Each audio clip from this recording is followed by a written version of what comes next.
Um, Before we dive into the latest news about The Last of Us Season 2, don't forget to subscribe to our channel and hit the like button if you're enjoying these updates overnight.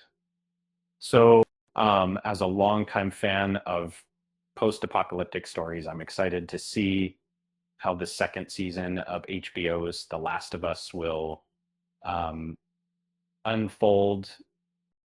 One character who's been on my mind is Isaac, a ruthless leader who overthrew Phaedra to control the Seattle quarantine zone. Uh, his backstory is a fascinating aspect of the series that could be explored in more depth of this depth. Isaac's character is intriguing, and his transformation from a liberator to a corrupt warlord is a compelling narrative thread. The TV show has the opportunity to delve deeper into his past, potentially devoting an entire episode to explore his origin story. And this would not only cover how he gained control over Seattle QZ, but also the reasons behind his uprising.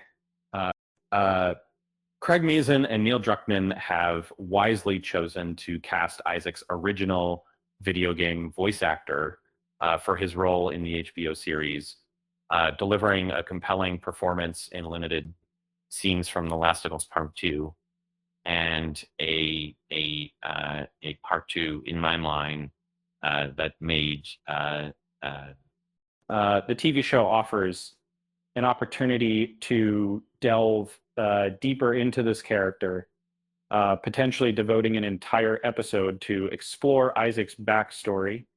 There's been a lot of indication that the storyline for The Last of Us Season 2 may delve into the backstory of the character Isaac. A recent photograph from the set of The Last of Us features Jeffrey Wright filming a scene not present in the game where he's seen wearing tactical gear and standing on the street with his troops.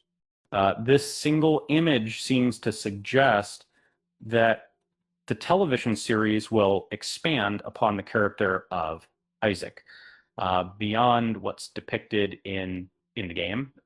In a chat with TV Line, Wright hinted that there might be more exploration into Isaac's past in The Last of Us Season 2. His comment doesn't guarantee it, but it doesn't rule it out either. The writer noted a look on Wright's face that seemed to say, I have some exciting info you'd love to know. It seems likely that Isaac will play a more significant part in the second season of the TV series compared to his role in The Last of Us Poetry 2 game in May. Despite being one of the most intriguing characters in The Last of Us Part 2, the game didn't provide ample opportunity to delve deeply into Isaac's character. In games, players experience the story from the perspective of the character they control. When playing as Ellie, Isaac remains a somewhat enigmatic figure, known only through notes and letters. When playing as Abby, the player encounters Isaac directly, but shortly after their initial meeting, Abby departs the base to search for Owen, leaving Isaac out of sight until a critical confrontation 3 days later. In contrast to traditional storytelling, TV shows aren't bound by the same constraints. And so they have the flexibility to switch between various characters' viewpoints and move freely across the timeline of events.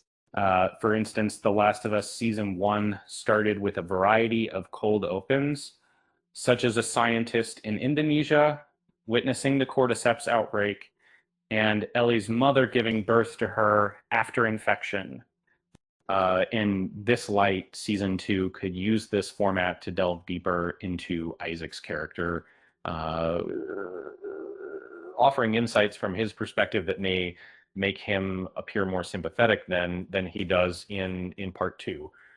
And looking in The Last of Us Part Two, it's not until Ellie's third day in Seattle and a return to the first day as Abby that the character Isaac is encountered, marked by.